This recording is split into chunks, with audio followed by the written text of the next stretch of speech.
Welcome to this edition of the Housing Ombudsman Service podcast. I'm Victoria King, one of the Sector Learning and Development Leads here at the Housing Ombudsman Service, and today I am joined by Claire Ballard, one of our adjudicators in our dispute resolution team here at the Housing Ombudsman Service. Claire, would you like to introduce yourself? Tell us a bit about your role and what your department does here at the Housing Ombudsman Service. Hi, my role as an adjudicator is to conduct fair and impartial investigations into complaints made by residents against their landlords. I do this by assessing the evidence provided by both parties, and I consider whether the landlord has followed its policies and procedures, acted fairly, and whether its actions were reasonable, taking into account all the circumstances of the case. The adjudicator role sits within our dispute resolution service, where we make the final decision on complaints that remain unresolved. It's a very northern podcast today, Claire, isn't it? It's both northwest-based Lancashire type accents. We're here to talk about a case that you worked on in your role as adjudicator, and you worked on this earlier this year. And it was a complaint about how the landlord handled persistent roof leaks into a resident's home.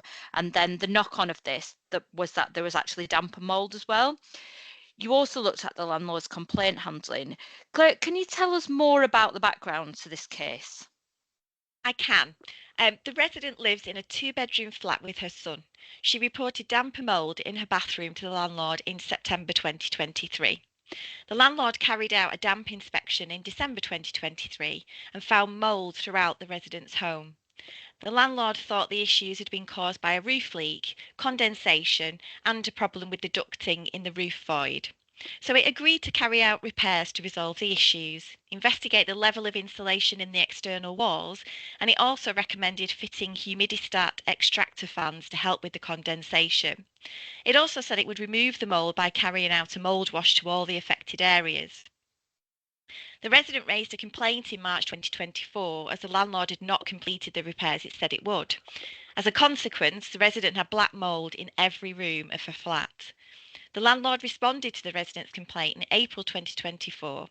It accepted the standard of service the resident had received was below what was expected, and it offered her £300 compensation.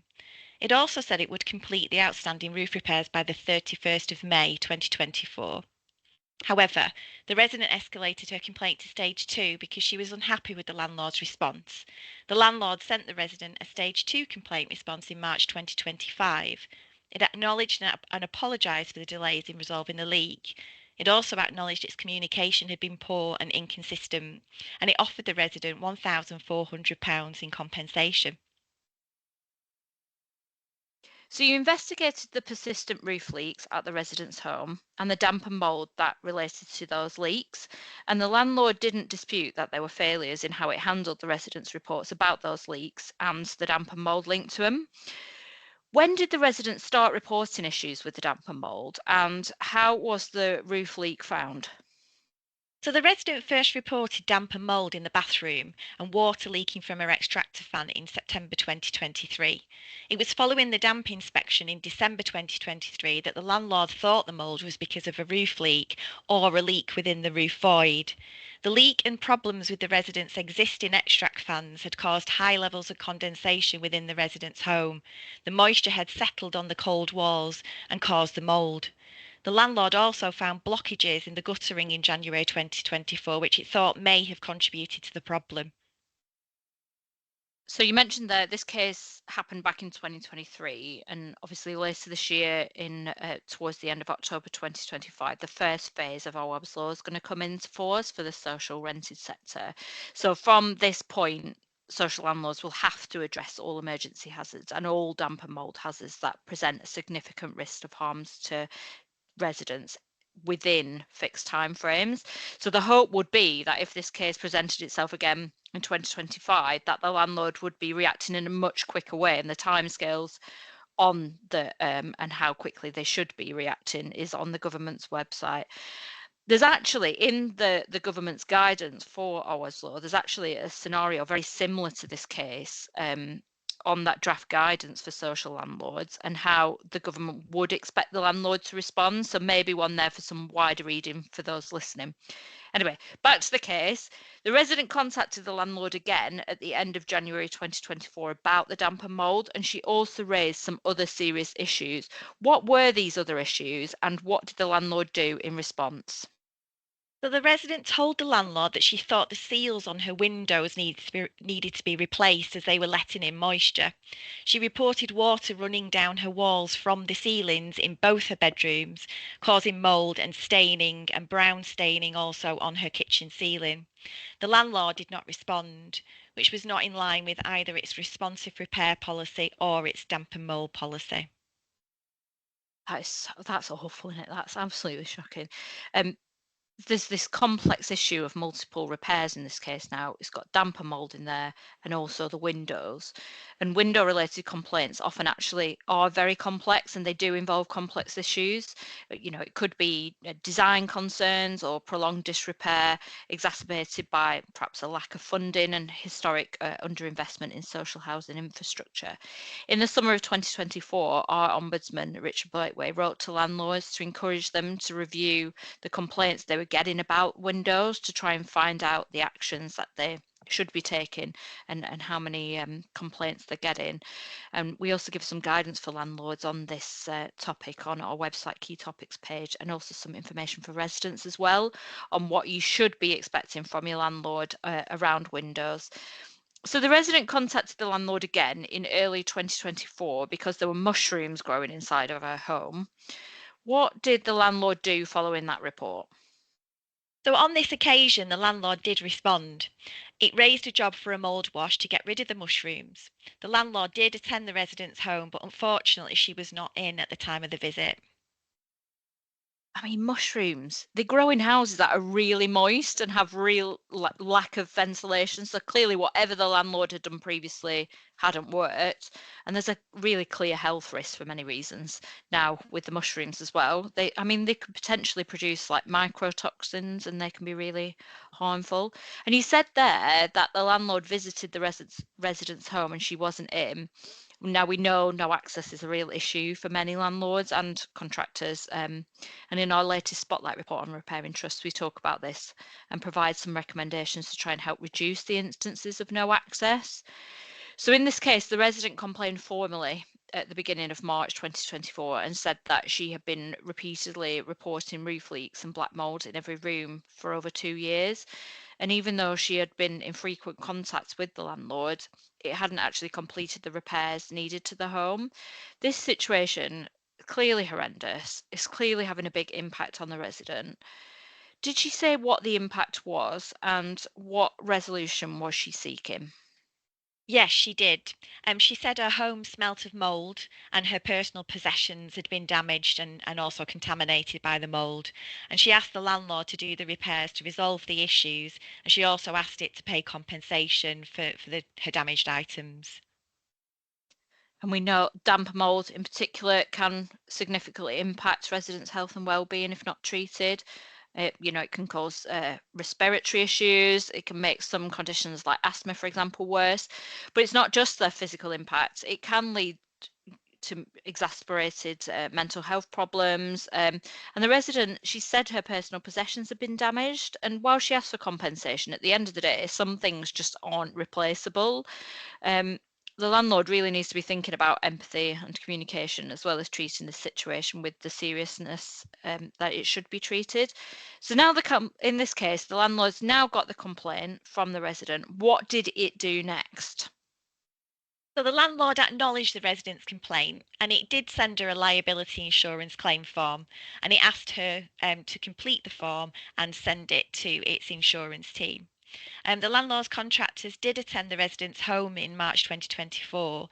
They had been asked to carry out an inspection of the cavity insulation, an inspection of the roof, and to replace the extractor fans and ducting within the roof void.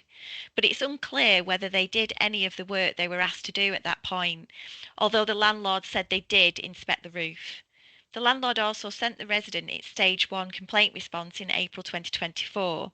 It did accept that there were service failures. It also said it was waiting for the outcome of the roof assessment to see if it needed to do any follow-up works.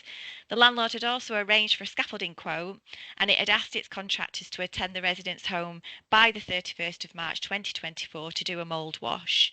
The landlord offered the resident £300 compensation for the delays, inconvenience and lack of communication.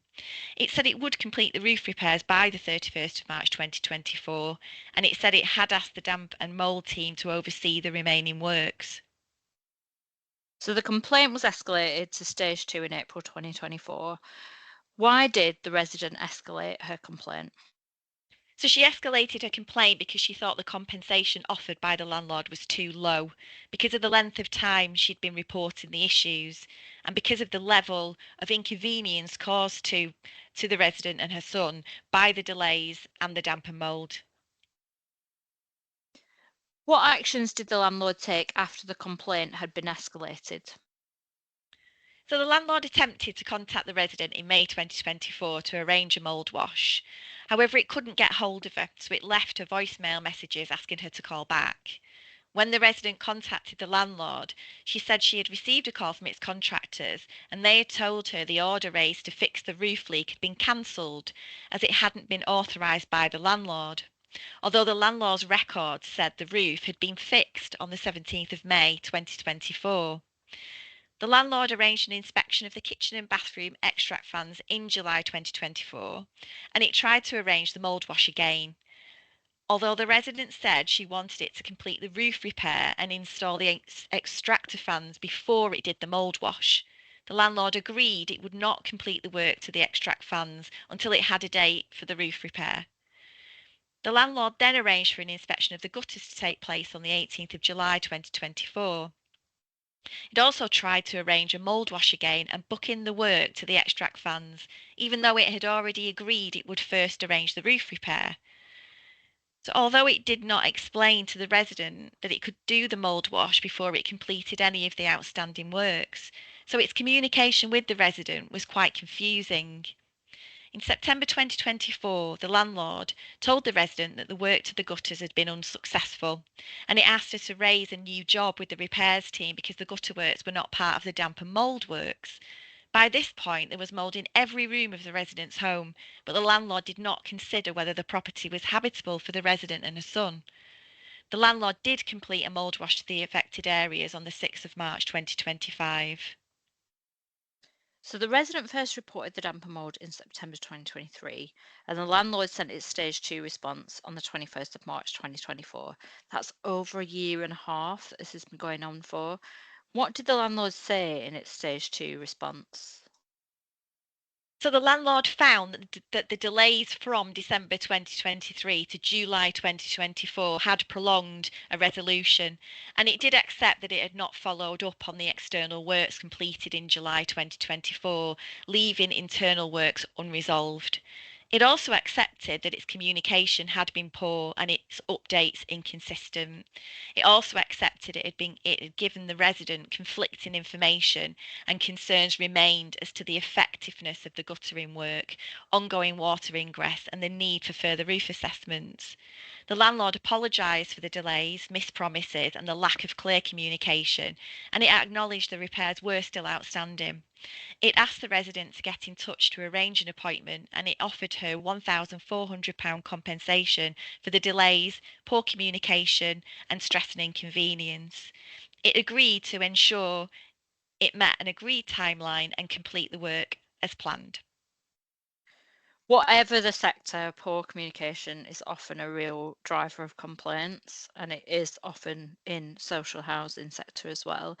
So with OWAB's law coming in, as I've already mentioned, landlords really more now more than ever need to make sure that they're communicating really well. We've been producing severe maladministration reports for a while now, and they're all on our website. In our Learning from Severe Mal report back in April 2025, we talk about 4 key ingredients to good communication. So we talk about communication being timely, transparent, tailored, and also thinking about the tone of communication as well. So if you're listening to this, please do check out that report because it goes into even more detail and gives some examples from our casework to help landlords learn and improve around communication. So back to the case again. Following that complaint response in March 2024, what were the landlord's next steps? So the landlord contacted the resident in April 2025 as it had arranged for a supervisor and a roofer to attend, but the resident was not at home for the appointment. The resident was dissatisfied with the landlord's final response, so she referred her complaint to us to investigate, as the case had come to the end of the landlord's complaint procedure. And you investigated the landlord's complaint handling. What did you find in relation to the complaint handling? So I found maladministration by the landlord in its handling of the resident's complaint. So the landlord has set timescales to respond to complaints. Its policy says it will respond at stage 1 within 10 working days and within 20 working days at stage 2. It took the landlord 17 working days to respond at stage 1, which was outside of the required time frame. The resident escalated her complaint to stage 2 on the 23rd of April 2024, but as she did not receive a response, we had to contact the landlord in January 2025 and again in February 2025 and ask the landlord to respond. The landlord sent the resident the stage 2 response on the 21st of March 2025, but this was almost 11 months from the date of the complaint and it was significantly outside of the time frame of 20 working days. The landlord did apologise to the resident and offered £50 compensation. However, this amount was just not sufficient as it had based the amount on failures with a low level impact. This was something that was within its compensation policy. But I found that the delay had a significant impact on the resident as she had to seek our assistance and she'd been unable to refer her complaint to us for 11 months. So compensation of £350 was more appropriate in the circumstances. And because we found failure in this case, you also looked at that redress that the landlord had offered the residents to put things right and to resolve the complaint satisfactorily, and whether that offer is in line with our guidance and our remedies, and of course our dispute resolution principles, which are, to be fair, put things right and learn from outcomes. Did the landlord act appropriately in line with these principles in this case? So I found that the landlord had appropriately acknowledged and accepted its failings within the stage 2 response. Um, it also offered compensation in line with our remedies guidance, but I found that it had not given the resident a full resolution to the complaint as the repairs were still outstanding. The landlord hadn't confirmed what repairs it would complete or when it would do them. So apart from being offered compensation, the resident was just in the same position, not knowing when the issues would actually be resolved. So not surprisingly, you found failings in how the landlord responded to the reports of damp and mould and also the leak. And you said there that they were still outstanding. Can you tell us more about what your findings were around these? Yes, there had been significant delays in resolving a leak into the resident's property, and this meant the landlord had failed to act in line with both its repairs policy and its damp and mould policy. The landlord's communication with the resident had also been poor and confusing at times. There was also a lack of a coordinated response to the outstanding repairs between different departments, and in addition to this, the landlord just did not consider whether the property was actually habitable. There was the resident, and of course, a son living there as well. And so he should have been thinking about that and potentially doing a risk assessment. So, highlighting this case to discuss because we found maladministration in this case, but we would have found a finding of severe maladministration. And the reason we didn't find severe mal and maladministration instead was mostly down to the landlord's efforts at stage 2. Can you tell us what the landlord did to turn things around? Yes, so at stage 2, the landlord recognised and apologised for the delays. It also recognised that its communication had been poor and that its updates were inconsistent and conflicting at times. It also acknowledged that the repairs were still outstanding and it offered sufficient compensation. So it did show an awareness of what had gone wrong and how it could put things right. Can you just highlight to us how this finding of maladministration differed to a finding of severe maladministration? So the Housing Ombudsman's dispute resolution principles, as you've already mentioned, are to be fair, put things right and learn from outcomes. And in this case, the landlord recognised those failings and attempted to put them right. The landlord's response also showed that it had learnt from the case. If the landlord had either completed the repairs or scheduled them all in with the resident and then completed the repairs in line with that schedule after it had issued the stage 2 response, it's likely that I would have found reasonable redress. But I made a finding of maladministration instead of severe maladministration, as the landlord had made real efforts to put things right. It had just not gone quite far enough. So you made the finding of maladministration for how the landlord handled the persistent roof leaks and the knock-on effects of the damp and mould, and you also found maladministration in the landlord's complaint handling. What orders and recommendations did you make in this case? So I ordered the landlord to pay the resident £1,400 compensation for the distress and inconvenience, time and trouble caused by its handling of the roof leaks and damp and mould. This was the same amount of compensation already offered by the landlord, but that was because it was fair and in line with our remedies guidance. I also ordered the landlord to assess the habitability of the property, resend the resident a liability claim form, and complete the outstanding works within a reasonable time frame. Have you heard from the landlord since the determination? And if you have, how's it responded? Yes, I have heard from the landlord.